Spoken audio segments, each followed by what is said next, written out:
Pete, the bass player here. My friend Danny asked me to share some horror stories about gigging, and after about 30 years of doing this, I've got a few. One came to the forefront of my mind, however. It had to do more with a band leader than myself and was somewhat of a technical glitch. I arrived early, as I like to do to be professional and courteous of people's time, and the band leader says, "Hey, we've got to take off. We're going to go get ready. Can you play some music for the dinner guests while they eat?" And this is a while ago. He explains to me that the playlist is on Spotify. I didn't even know what that was. So I create an account on Spotify. He's already gone, and I find the playlist, but I don't have any way to hook my phone up to the PA. So even though we've got a couple $1,000s worth of PA gear, the only thing that I could do was to use gaffer's tape my phone to a mic stand and put a microphone right up to the little half-inch speaker and play music for the guests while they ate dinner. So this is a lesson in preparedness and knowing what the gig is going to require ahead of time. I've been asked to share a couple things about some gigs where there's been some mishaps and some crazy things that might have happened. Well, I can think of a few that I've been on, and I can think of one that I was at that was just really interesting. I can tell you that I was on a gig with a jazz band one time, and we had an outdoor gig, and everybody's iPads were on the music stand, and the sun was coming back at us on our backs so hard that the iPads that had everybody's music on started heating up really bad. And like an iPhone, if it gets too hot, they just shut off. So we had to kind of like hesitate a little bit while some guys ran to their cars and got the paper copies. And those iPads, they will heat up in an outdoor gig. So make sure you always take your paper copies.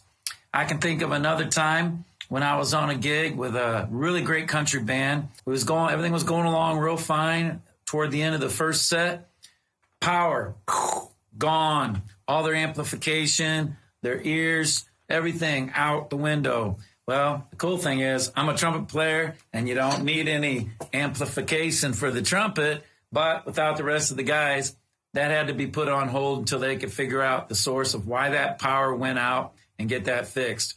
Finally, I'd also like to share, I was at the late Jimmy Buffett's concert in Chicago at a Toyota theater one time, and big power outage for the Jimmy Buffett concert.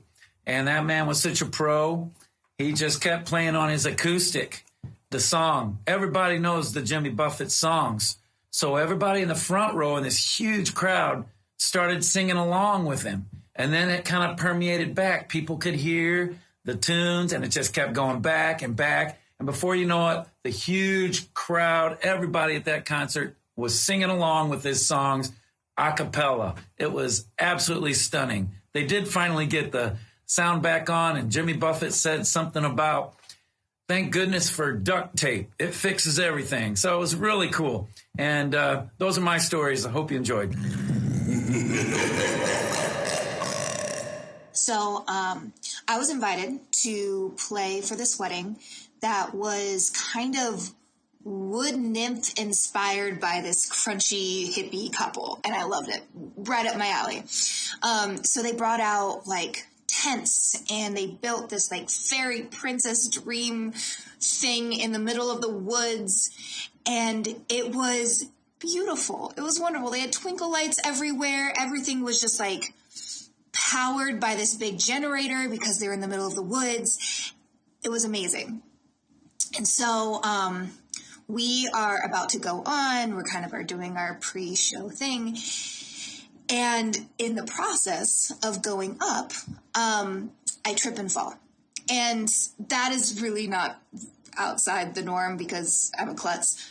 However, what I trip over is the main line to that big generator powering everything. And at this point in time, it's already very late at night and it's dark out. So everything, and I mean everything, goes pitch black. Like you can't see in front of your face. And everybody's like, oh, like it's spooky because we're in the middle of the woods. And through that all, you just hear my voice ring out. I am so sorry. And yes, it all turned out fine. We plugged it back in. We got our phones out. It worked out. However, then after that, I had to go on and perform, which was really hard and embarrassing to come back from that.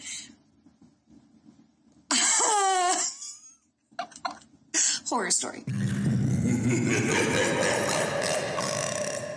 I was going through and thinking of some of the worst gigs I've ever played, and the only one that I can remember that we had ever left because the conditions were so bad, I was in a cover band called What She Said. This is quite a few years ago, and our booking agent booked us to play at a campground, and we had required a stage, obviously power supply, and cover. So we were told there would be a tent, power, and a stage.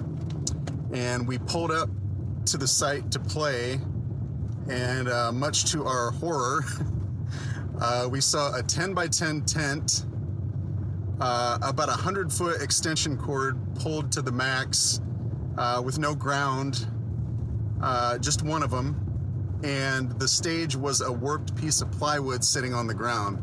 So we took about 30 seconds, looked at each other, and got back in the vehicle and left. So usually the show must go on. In that case, the show did not go on. So that's my gig horror story. Hi, everybody. My good friend Danny Robertson asked me to share a gig horror story with you. One comes to mind. We were playing a political event, and we were set to perform the night of the election.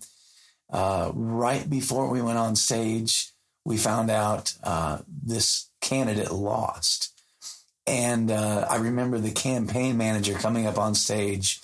It was a very somber moment. She was in tears. The political figure's family, they were in the front row. They were all crying. And they said, it's too bad. We put everything we had into this election, but the Hubie Ashcraft Band is here, and we're still going to have a great time. Take it away, Hubie. And there we were, all these folks crying in the front row, just a very sad situation. So it was a very challenging set that night, but we made the most of it, and we tried to brighten people's spirits through music. That's what we do as musicians. But I remember that one being a really tough show to perform. And we got through it, though, and it seemed like everybody enjoyed the set, and that's the main thing. So several years ago, I played a show where in the middle of my first set, my keyboard randomly went out of tune, and tried to play different notes, tried to see if I could do something to make it work, and nothing was working. And so I look around at my bandmates, and my bass player just tells me, stop playing. So we stop the set. We end up trying to figure out a solution to the problem, and come to find out that there was a power surge that happened in the building while we were playing the show. And that's what reduced my keyboard's power just enough to put the thing out of tune. So we reset the breaker, we turned on and off the keyboard and fixed the problem, and I've never had the problem since. But pretty scary story. If you ever need to worry about the tuning of your keyboard, it might be your power that's the problem.